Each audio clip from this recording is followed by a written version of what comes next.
Hakul muslim alal muslim khamsun.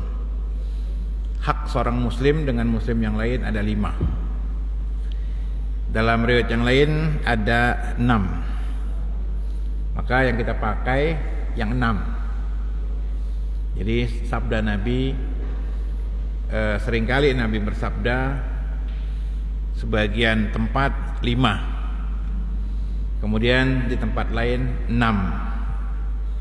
Maka yang kita pakai yang 6. Pernah saya jelaskan hadis-hadis tentang bilangan, ya, itu paling banyak sampai berapa? 7. Ya, jadi ada 7 perkara, ada 6 perkara, ada 5 perkara. Hampir Nabi nggak pernah bersabda ada 10 perkara. Kenapa? Karena orang sulit untuk menghafalnya. Nabi cukupkan 6, ya, hak seorang muslim kepada muslim yang lain. Disebutkan di sini diantaranya adalah idza laqitahu, apabila engkau menjumpai saudara kamu yang muslim, fasalim alaih, maka ucapkan salam, ya, ucapkan salam. Dalam riwayat yang lain raddus salam, membalas salam. Jadi memulai salam dan menjawab salam itu hak seorang muslim. Memulainya sunnah muakkadah, kemudian menjawabnya wajib kifayah. Kalau sudah ada yang menjawab, gugur kewajiban. Jadi nggak perlu diulang-ulang. Saya ulangi. Assalamualaikum warahmatullahi wabarakatuh. Waalaikumsalam. Kurang semangat. Salam, nggak perlu seperti itu. Gitu. Jadi kalau udah jawab salam, salam. Dan salam sesuai dengan nas Al-Quran minimal dijawab yang sepertinya. Assalamualaikum. Waalaikumsalam warahmatullah. Assalamualaikum warahmatullah. Jawabnya assalamualaikum warahmatullah wabarakatuh. Kalau lengkap assalamualaikum warahmatullahi wabarakatuh, ada tambahan dalam sebagian riwayat Abi Daud dan Syekh Albani mengatakan hasan. Assalamualaikum, waalaikumsalam warahmatullahi wabarakatuh wa maghfiratuh. Ada tambahan wa maghfiratuh, ya. Walaupun sebagian ulama melemahkan. Iya, pakai wa maghfiratuh. Waalaikumsalam warahmatullahi wabarakatuh wa maghfiratuh. Gitu. Ini salam. Jadi salam ini memang tanda akhir zaman mulai hilang. Kalau Timur Tengah, salam itu di mana saja. Sekalipun naik angkot, naik kereta, biasa Timur Tengah. Assalamualaikum. Coba kita naik angkot salam, disangkain minta sumbangan.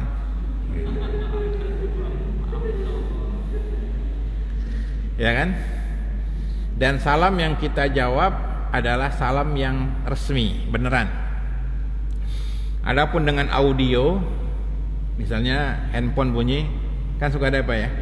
Assalamualaikum, assalamualaikum, bunyinya salam, itu nggak wajib jawab karena itu mesin. Bel, ya, bel, ting nong, gitu. Assalamualaikum, kita nggak perlu menjawab karena itu bukan suara manusia, suara alat, gitu. Jadi yang dijawab itu suara resmi. Demikian juga salam salat nggak perlu dijawab. Assalamualaikum warahmatullahi. Sebelahnya bilang waalaikumsalam. Jadi kalau salam salat nggak perlu dijawab, ya kan? Adapun khotib jawab, ya, khotib dijawab. Salam ini juga nggak dijawab kalau niatnya fitnah. Misalkan perempuan yang ledek, perempuan lewat, assalamualaikum neng, ya kan? Dia mengucapkan salam karena fitnah, godain perempuan. Ini pun nggak perlu dijawab. Ini salam orang yang fasik, ngeledek. Sama seperti Nabi pernah diledek sama Yahudi dengan kalimat assam, bukan assalam, assalamualaikum. Ya, assam itu celaka.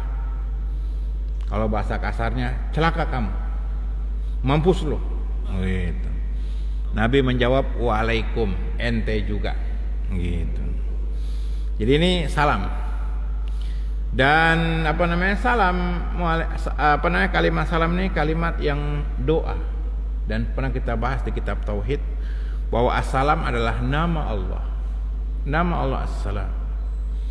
Yang ketika mengucapkan assalamualaikum, kita membawa nama Allah sekaligus doa. Assalamualaikum. Walaupun assalamualaikum itu terjemahannya salam sejahtera, tapi kita juga jangan ngikut-ngikut assalamualaikum dan salam sejahtera. Karena terjemahan salam sejahtera sudah menjadi ikon kalimat terhadap salam orang kafir. Jadi kita sudah assalamualaikum, ya sudah, nggak usah salam sejahtera buat yang lain. Jangan, nggak boleh memulai salam kepada orang kafir. Gitu. Cukup assalamualaikum warahmatullahi wabarakatuh.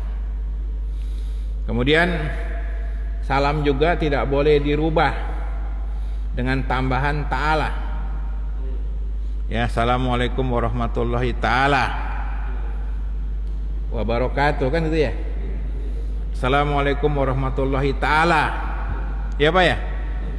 Ini nggak boleh ditambahin. Apa yang Nabi sabdakan tidak boleh kita tambah sedikit pun juga.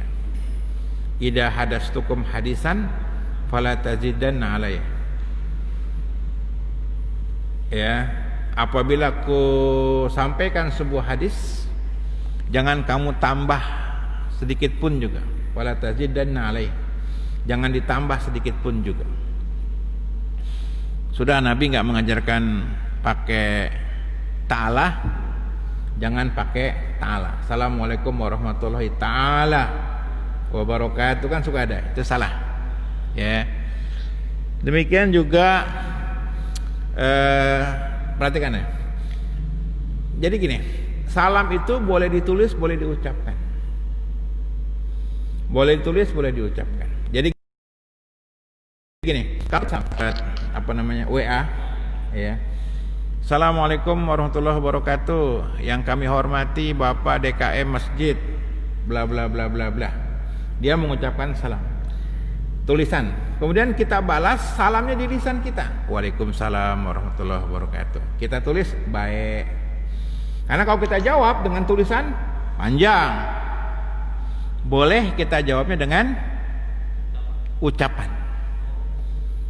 Misalnya, assalamualaikum Pak, ada di mana? Kita jawabnya salamnya di lisan. Waalaikumsalam di masjid. Jadi ya nggak harus ditulis. Tapi kalau dia mengucapkan salam memang wajib kita jawab. Jawabannya boleh kita tulis, boleh dengan lisan. Paham nggak Pak? Jadi kan kadang kepanjangan tuh ya kan, nulis ya. Kadang dia enak pakai stiker. Assalamualaikum ya kan. Kita stikernya jawabnya belum punya ya kan. Jawab. Nah kadang ada yang marah, kok salam saya nggak dijawab? Kok salam saya nggak dijawab gitu? Jawabnya pakai lisan gitu. Boleh. Dan sekali lagi juga mumpung masih ingat, nggak boleh meringkas salam. AES, ASS, WB, WR. Ya kan? Assalamualaikum warahmatullahi wabarakatuh kan ini. ASS, WB, WR nggak boleh. Ulama mengatakan nggak boleh salam. Salam tuh harus tulis dengan lengkap. Assalamualaikum warahmatullahi. Ya, assalamualaikum, maaf. Assalamualaikum. Minimal assalamualaikum. Jangan ASS, jangan. Jangan kebiasaan meringkas. Demikian juga Allah. Kalau mau ringkas, Allahu Ta'ala. Allahu Ta'ala ini yang ringkas. Jangan Allah SWT. Subhanallah apa? Subhanahu wa ta'ala. Subhanahu wa ta'ala. Allah SWT. Kalau Nabi SAW gitu. Enggak boleh. Kalau kita mau sholawat di lisan, kita nulis nih. Nabi bersabda sallallahu alaihi wasallam di lisan. Di tulisannya kita enggak tulis, kenapa? Panjangan. Ya. Allah Subhanahu wa taala di lisan. Ya. Di tulisan kita enggak tulis, enggak masalah. Gitu. Ngerti enggak, Pak?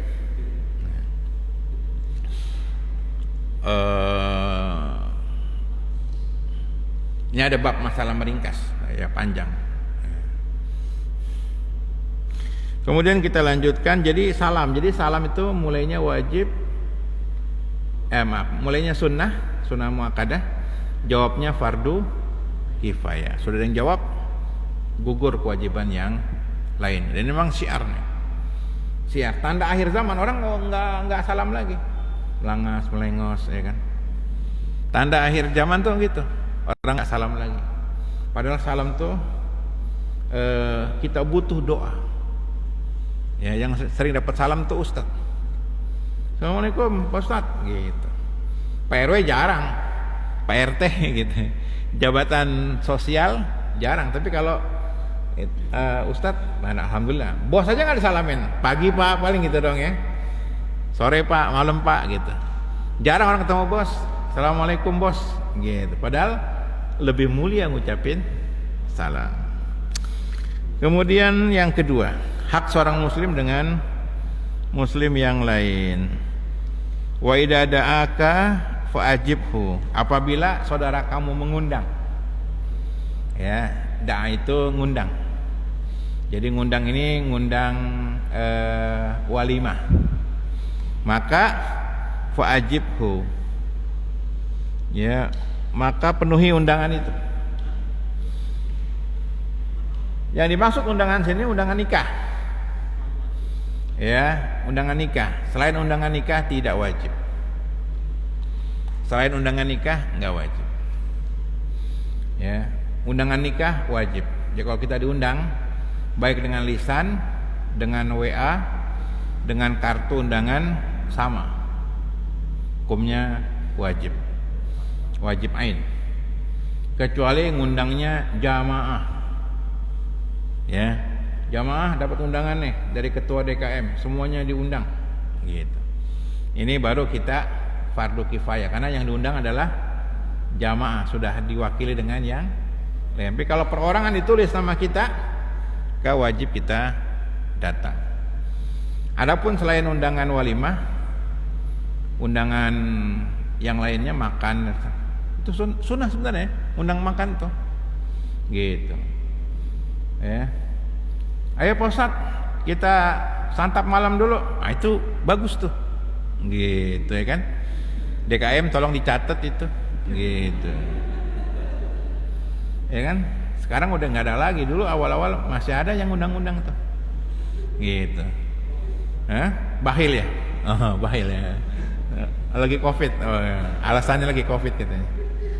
Jadi kalau kita ada rezeki ngundang, nggak harus semua kaum muslimin yang duafa.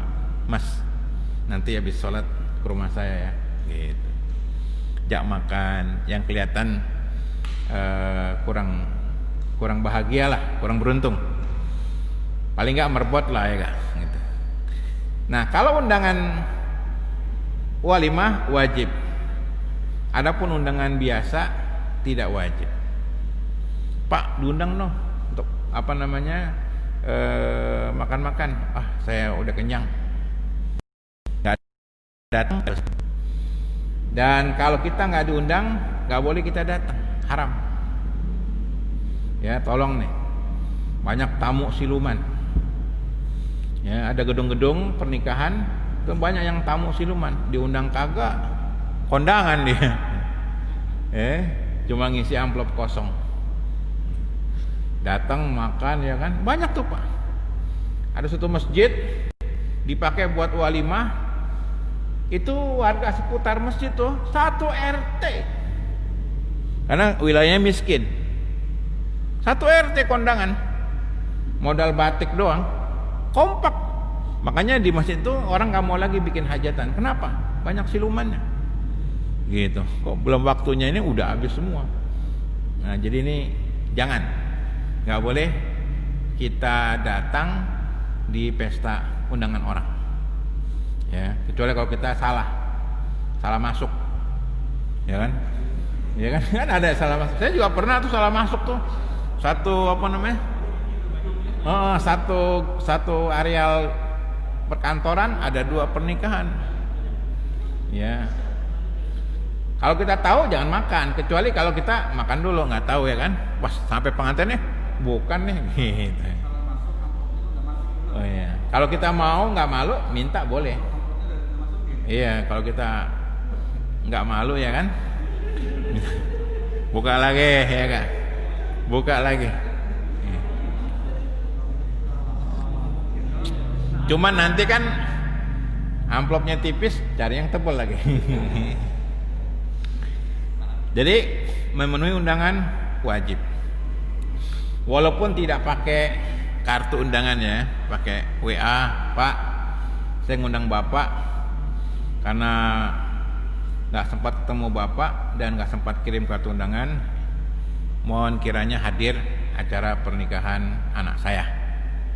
Maka sah undangan. Jadi nggak harus pakai kartu undangan. Gitu kan, kadang kita kalau nggak pakai kartu undangan nggak merasa dihargai gitu kan. Kartu undangan itu tulisnya Bapak, Ibu, istri, saudara. Ini ada Bapak, istri, Ibu, saudara. Oh, saudara itu bapak kali, kalau dia udah nikah bapak, kalau saudara masih bujangan. Jadi bukan kita boleh bawa saudara, bukan gitu. Kalau undangannya pribadi, datang pribadi, nggak boleh bawa istri. Kalau undangan umumnya dan pasangan ya, bapak dan ibu, boleh bawa istri. Hah? Urufnya, kebiasaan kita gimana? Ya kalau diundang suami istri, ya suami istri. Kalau anak masih kecil ya, jangan undangan anaknya 8 bawa semua. Wih. Ini mah mumpung. Karena memang begini loh Pak, orang yang nikahan itu kalau dia habis itu malu betul ya, malu. Kecuali orang-orang yang memang mapan. Saya pernah kondangan itu Arab. Biasanya kalau Arab tuh agak berlimpah makan. Saya datang udah lewat acara sampai jam 9, setengah 10 saya baru nyampe. Saya pikir wah paling dapat kuah nih, kuahnya doang ya kan. Nggak taunya masih lengkap. Allahu Akbar, Allahu Akbar, luar biasa. Ya kalau kita nggak sempat makan, paling tidak kita doakan. Ya kenyang pamannya, tetap doakan. Semoga Allah berkahi hidangan seterusnya. Nah ini, dan tolong undangan juga jangan terlalu dipakai protokol. Kalau belum dipersilakan jangan diambil, kan ini ribet. Datang duluan nih, makanan dibungkus-bungkusin itu. Emang itu budaya sini, kita nggak salahkan budayanya. Tapi kalau bisa nggak usah pakai gitu. Kalau Timur Tengah datang makan, pengantinnya belum ada, nggak jadi masalah karena hak tamu. Bapak ngambil duluan nggak dosa, cuman resiko dilihatin orang. Orang lapar kali ya gitu. Ya kan? Kadang-kadang ada orang yang terpaksa, memang dia haus, lapar, ya kan? Nah, saudara boleh halal. Kita makan duluan gitu. Cuman dilihatin sama catering.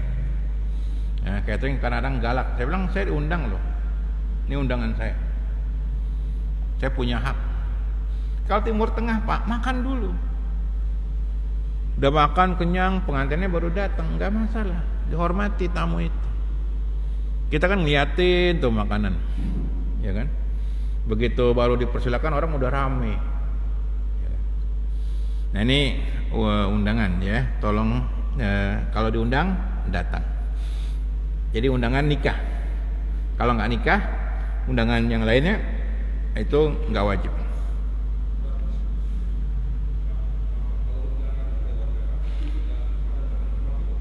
Kenapa Pak?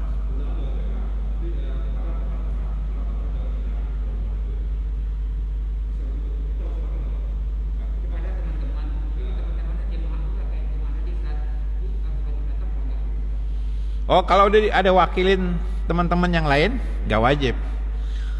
Fardu kifayah namanya. Udah ada perwakilan, misalnya kepada teman-teman kantor, ya kan? Ya sudah, berarti sudah diwakili dengan grup, ya kan? Grup, ya.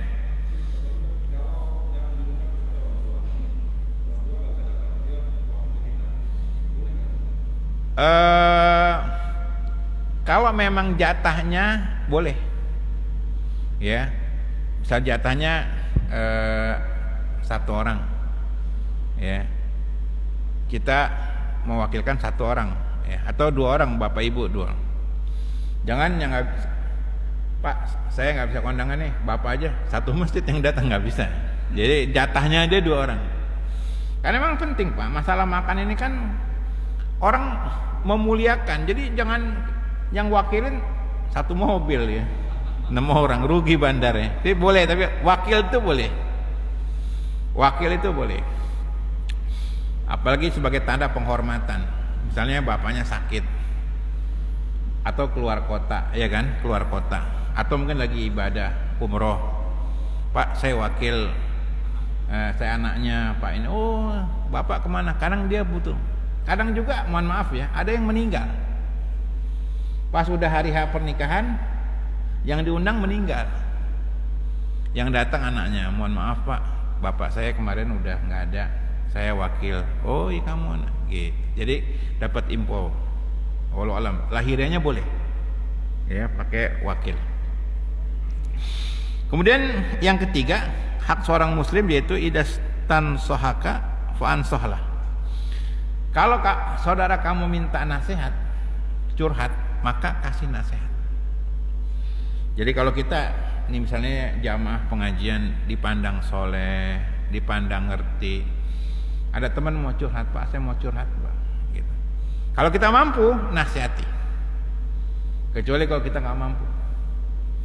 Saya ada kasus nih, ada problem sama istri, saya ada kasus problem nih di perusahaan, masalah transaksi. Kalau kita paham, nasihati. Jadi kalau sahabat kita minta nasihat, nasihat.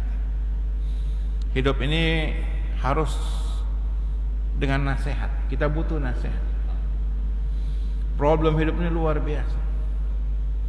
Maka bahagialah kalau punya teman yang bisa memberikan nasihat. Ya. Jadi kalau ada orang minta nasihat, berarti dia dalam kondisi butuh memang. Dan minta nasihat itu lebih tinggi ketimbang minta harta. Orang yang butuh nasihat itu dalam kondisi ada masalah yang harus diselesaikan, gitu. Kita nasihat. Kadang banyak Pak, masalah kesehatan, masalah ekonomi, masalah rumah tangga. Gitu. Ini ibu saya ini udah nggak bisa ditolong, hanya pakai alat bantu aja. Boleh gak saya lepas, gitu. Kalau lepas mati, dipasang juga nggak nolong, cuman hanya mempanjang ya, gitu. Nah ini kan kadang butuh nasihat, gitu. Nah bagi orang yang mampu menjelaskan masalah-masalah kehidupan ini, punya ilmu, nasihati. Wajib nasihat. Karena kalau enggak apa? Salah jalan.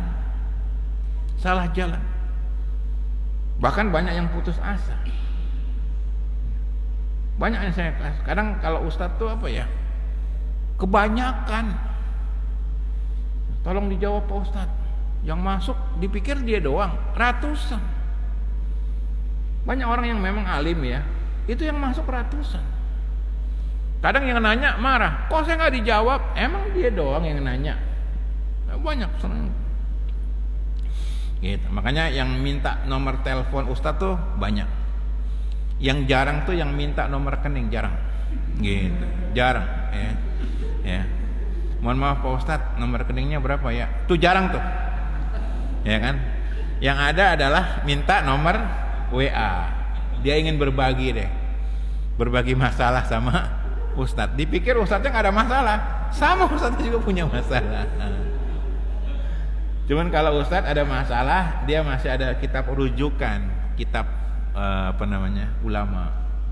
Ya, dia bisa baca. Itu bedanya, ya kan? Nah, jadi sekali lagi, kalau ada orang minta nasihat, maka nasihati. Kemudian wa idza atisa fahamidallah fasammithu. Dan kalau dia bersin mengucapkan alhamdulillah, kita jawab yarhamukallah. Ya. Yarhamukallah. Jadi ini termasuk bagian daripada hak seorang muslim. Bersin yarhamukallah. Ya, kemudian kecuali dalam sholat ya, sholat nggak boleh. Kalau ada Hasim dia ucapkan alhamdulillah, kita ucapkan yarhamukallah. Kalau dia nggak ngucapin alhamdulillah, maka kita nggak usah ngucapin yarhamukallah. Gitu. Jadi kalau orang itu ngucapin alhamdulillah, baru kita mengucapkan yarhamukallah. Kemudian yang kelima, ini jadi bahasan kita, faida marido fa'udhu. Kalau dia sakit, maka besuk. Ulama berselisih tentang membesuk orang sakit. Sebagian mengatakan wajib, sebagian mengatakan sunnah muakkadah. Lahirianya menjenguk orang sakit adalah sunnah muakkadah. Ya. Nabi beritahukan anaknya, cucunya sakit, Nabi tidak langsung datang, tapi sahabat yang lain. Kemudian dikabari yang kedua, baru Nabi datang. Ya, dikabari yang pertama Nabi nggak datang, menunjukkan bahwa menjenguk orang sakit hukumnya sunnah muakkadah. Ya, penting memang. Nanti dijelaskan tentang adab-adab. Ya, menjenguk orang sakit. Kalau sekarang mungkin COVID ya. Ya, COVID takut. Tapi saya berapa kali orang COVID, sini, nggak apa-apa, Bismillah, gitu. Tapi jangan ikutin ya, saya aja, gitu. Saya baca ayat Al-Quran, A'udzubillahi minasyaitonirrajim, bacain terus. Coba tes lagi, hilang negatif, gitu. Ya, pernah saya jelaskan, kadang syaitan pun menakuti dengan membawa virus. Jadi virus tersebar itu kadang dibawa oleh syaitan. Makanya ada orang udah jaga jarak, udah hati-hati, kena juga. Ini bagian daripada tipu daya syaitan. Makanya sebelum tidur berdoa. Ini apa kita bahas dulu. Kadang syaitan memasukkan virus penyakit tatkala kita sedang tidur. Jadi menjenguk apabila sakit, maka besuklah. Kemudian yang terakhir, wa idza mata ya fattabi'hu. Kalau dia meninggal, maka antarkan jenazahnya. Ya, ini pahalanya besar. 1 kirot sebesar bukit Uhud mengantarkan jenazah. Dan mengantarkan jenazah itu cukup sampai pagar, nggak harus sampai ke lobangnya gitu. Kadang kan nanti kita nginjak kuburan orang. Zaman sekarang kan orang difoto, divideoin, gitu. Jangan hati, nggak harus gitu. Ya, yang penting antarkannya, antarkan sampai tempat pemakaman, ya sudah, gitu, antarkannya. Kalau dulu orang mengantarkan jenazah jalan, karena kuburan itu sunnahnya yang dekat. Kita hidup di zaman memang sulit cari kuburan yang dekat. Ya, pemerintah kurang memperhatikan masalah kematian. Swasta yang mengambil kesempatan kuburan-kuburan yang mahal. Nggak mungkin kita ke Kerawang jalan kaki kan? Kayak gitu. Dan mengantarkan jenazah itu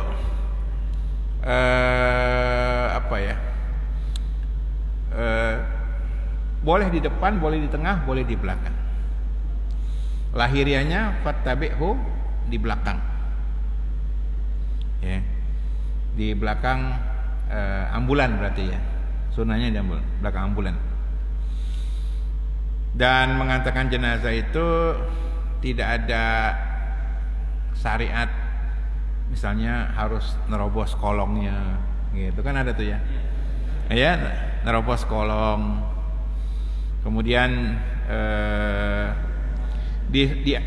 diperintah mengantarkan jenazah itu laki-laki. Ya, bukan perempuan. Perempuan makruh. Ya, perempuan makruh mengantarkan jenazah. Ya, perempuan makruh. Ya. Nah? Enggak. Iya. Istri, anak makruh. Ya, karena banyak yang pingsan. Ya, makanya ketika jenazah mau dibawa, puasin saja. Ya, tapi memang sulit mencegah di negeri kita. Ada yang ngantar jenazah, perhatikan Pak. Kalau sampai lubang, perhatikan sebaiknya buka sendal. Ya, buka sendal kalau sampai lubang. Kalau nggak sampai lubang, sampai jalan yang muat mobil, nggak apa-apa kita pakai sendal, pakai sepatu. Dan jenazah juga dibawa bebas, boleh kepala duluan, boleh kaki duluan, nggak diatur. Kepala duluan, kaki duluan, kaki duluan. Ini nggak diatur, bebas. Bedanya kalau di Timur Tengah itu jenazahnya kelihatan, tubuhnya kelihatan. Kalau bedanya di Timur Tengah, jenazahnya kelihatan.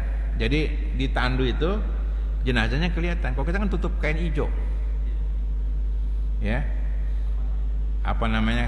kurung batang ya, kurung batang kain hijau. Tulisannya inna lillahi wa inna ilaihi rajiun. Ya, tidak salah artinya, boleh saja, cuma hilang dakwah syiarnya itu. Karena membawa jenazah itu memberikan syiar mempertakuti manusia, bahwa manusia nanti saatnya akan mati. Ini makanya ketika jenazah lewat, itu orang melihat jenazah itu merupakan syiar mempertakuti manusia. Gitu. Kalau ditutup nggak kelihatan, hilang. Ada yang nanya gimana pakai peti Pak Ustadz? Peti itu kalau memang darurat nggak masalah. Ya, seperti sekarang rame COVID. Padahal menurut penelitian nggak apa-apa, orang udah mati nggak nular. Makanya di Timur Tengah walaupun COVID tetap kain kafan, tetap dimandiin, udah meninggal nggak nular. Kain kafan di kita saja, nggak tahu sebabnya. Apa karena mungkin anggarannya masih gede kali, gitu. Pakai nggak boleh dibuka. Waduh, sehingga pernah jatuh nggak dikapak nih. Bener nggak tuh ya cerita-cerita itu? Tapi sebenarnya kalau memang kejadian kasus, misalnya kayak kasus jenazahnya hancur, nanti ada pembahasan sebenarnya. Kayak kasus pesawat meledak ya kan, tinggal jenazah, tinggal daging-daging dan nggak utuh, maka pakai peti. Gitu. Boleh, itu lama peti untuk darurat. Karena memang peti ini simbolnya orang kafir. Kaum muslimin tidak pakai peti. Kalau dia berwasiat, tolong kalau saya mati pakai peti ya, nggak perlu diikutin wasiatnya seperti itu. Gitu. Ya kalau dia ada wasiat meninggalnya normal mamanya, minta pakai peti untuk nunjukin orang kaya, gitu. Jangan diikutin. wasiatnya salah. Ya, nggak boleh pakai peti. Jadi ini 6. Ingat Pak, apa pertama? Salam ya. Kedua apa? Undangan. Undangan datang wajib. Yang ketiga, minta nasihat ya. Dan nasihat kita nasihati. Yang keempat, bersin, ya kan? Bersin. Ya. Kalau dia bersin, ucapin alhamdulillah, baru kita jawab yarhamukallah. Kemudian kalau sakit, yang kelima, kita besuk. Dan nanti ada etikanya yang kita bahas nih, besuknya. Ya, kalau kita besuk mengganggu, makruh. Makanya di dunia kedokteran tuh berlaku jam besuk. Benar itu, kan orang beristirahat. Ada orang gara-gara banyak yang besuk malah tambah parah sakitnya. Dia mau istirahat, datang lagi, gitu. Nanti yang akan datang kita lebih panjang lagi. Dan kalau mati kita ikuti. Maksudnya kewajiban hak seorang muslim adalah kita ikuti, mengantarkan jenazah. Ya, kubur penyelenggaraannya. Ya, jadi kalau bapak-bapak ada yang meninggal, usahakan mengiringi jenazahnya. Itu syiar. Dan semua agama seperti itu, punya syiar mengiringi jenazah. Ya, kita Islam pahalanya besar, 1 kirot sebesar bukit Uhud. Ada yang mau tanya? Ya. Kewajiban orang muslim banyak yang bilang karena COVID. Jadi sebelum meninggalnya nggak COVID, diisukan COVID, akhirnya nggak kita mengantarkan, jadi nggak ada termasuk. Sebenarnya mengantarkan nggak ada hubungannya itu, terlalu berlebihan tuh. Ya. Apa namanya? Mengantarkan nggak masalah, gitu. Boleh orang mengantarkan tuh. Makanya awal-awal COVID tuh kan saya kan ke Tegal Alur tuh, kuburan COVID itu, gitu. Emang dijaga untuk pas masuk ke daerah pemakaman itu sekitar 5 meter dijaga sama aparat, gitu. 4 orang kalau nggak salah, jaga. Tapi nganterinnya boleh, kan kita kan sampai pintu gerbang, boleh. Jadi saya juga nggak habis pikir, tuh orang ngikutin aja nggak boleh, walaupun COVID ikutin.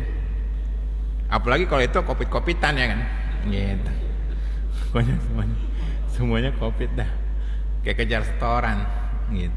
COVID-COVIDan. Makanya saya penasaran tuh waktu Ramadan tuh, sebelum Ramadan malah masih bulan Maret waktu itu. Saya ke Tegal Alur tuh, kuburan COVID. Saya tanya sama tukang galinya tuh, "Bang, itu COVID?" Jawabannya ya kaget. Saya juga kaget. Nggak ada yang COVID, Pak. Gitu. Tapi ya sudah terjadilah seperti itu. Ya, Pak. Ada jemaah ibu-ibu ya, artinya kanan kaki ya, ucapkan salam karena ibu-ibu itu wajib menjawab. Iya, boleh.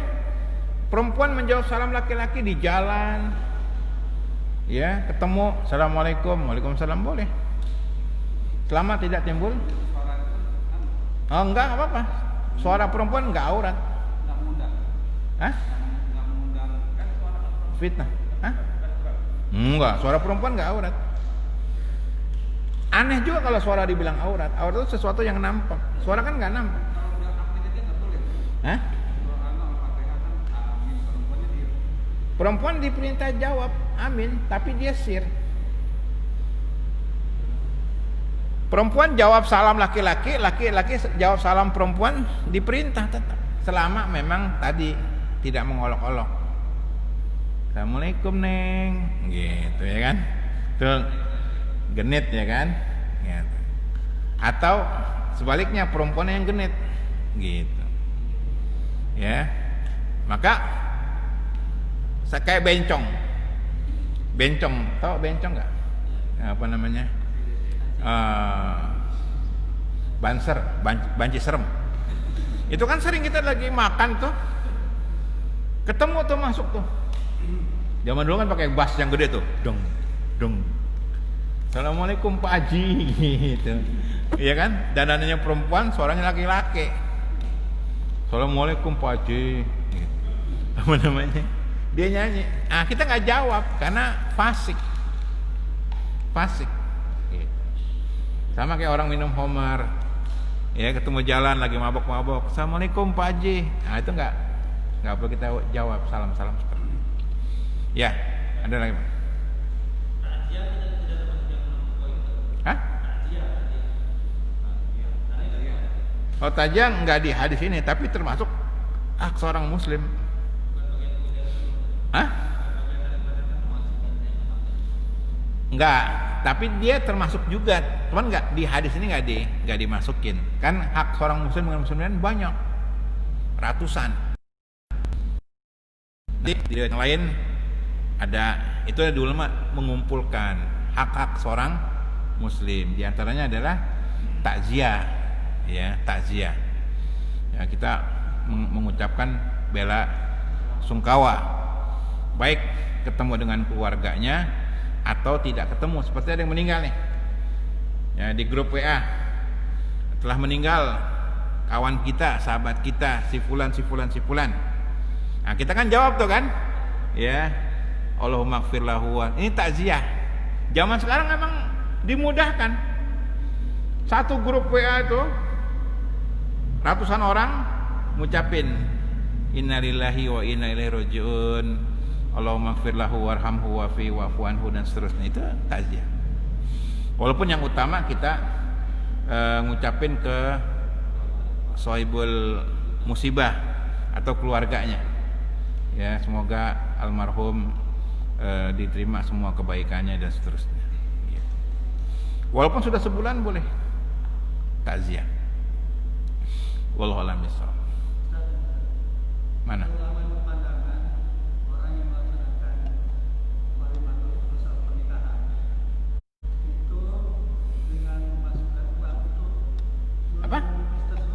Apa?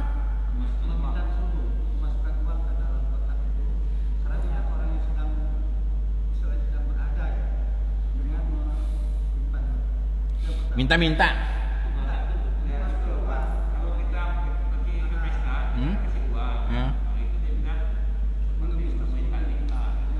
Minta selembung. Oh, enggak, salah teman-teman menerjemahkan. Itu enggak minta-minta. Itu kotak amplop, ya kan? Itu sukarela boleh, karena di hadis itu waktu di masa Nabi itu sahabat bawa kado. Itu kan pengganti kado. Boleh, itu tahun. Orang yang nikah itu dia butuh apa ya? Butuh nafkah. Ya kan? Ya enggak Pak? Karena nikahan butuh nafkah. Ya, misalnya dia setelah nikah kan harus ngontrak, harus punya. Nah, sehingga ada tahun dibantu. Misalnya ada yang nikah nih, ada yang ngasih kulkas, ada yang ngasih kompor gas, ada yang ngasih buat nasi apa? Magic jar, ya kan, rice cooker. Itu tahun, itu sunnah, bantu. Nah, zaman kita kan nggak mau orang bawa-bawa apa namanya kado, repot. Ada alternatif. Itu kecuali kalau diwajibkan. Itu tahun.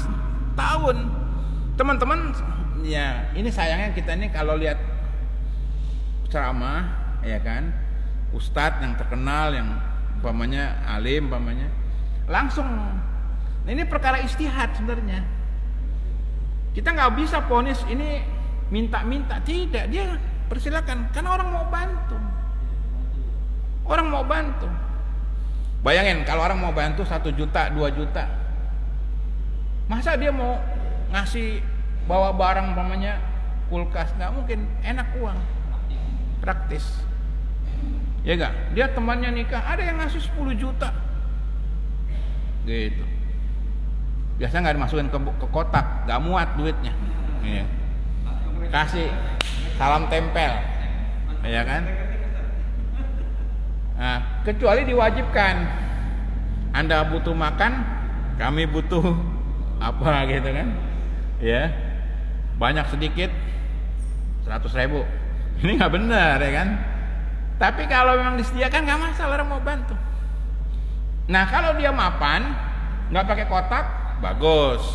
Pengusaha, pejabat, kenapa dipantau KPK? Iya. Saya pernah berapa kali kondangan nggak ada kotak. Bagus, orang kaya punya hotel punya gitu ya kak. Tumak nina. Ini orang pas-pasan kerjanya merbuat masjid, ya kan? Dia mau nikah, kita bantu. Jadi nggak tepat kalau saya menilai pendapat yang mengatakan itu minta-minta terselubung itu nggak tepat. Ya, fikih ikut-ikutan aja. Ada sebagian teman-teman memang berpendapat seperti itu, tapi saya nggak tepat. Kita mau bantu. Dia tahu orang baik nih. Dia nikah sederhana karena uangnya terbatas.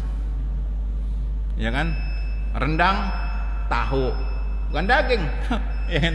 Terbatas. Ya kita bantu. Bantu Pak.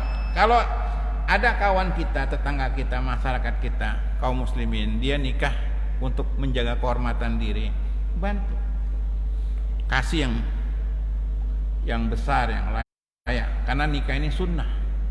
Ganjaran kita, bantu teman kita. Yang salah yang di kampung dicatat. Nah, itu yang salah tuh Pak. Iya kan? Suka ada tuh ya. Iya kan? Nah, itu benar. Dicatat nih. Ngasih, saya kondangan nih. Ngasih beras sekarung.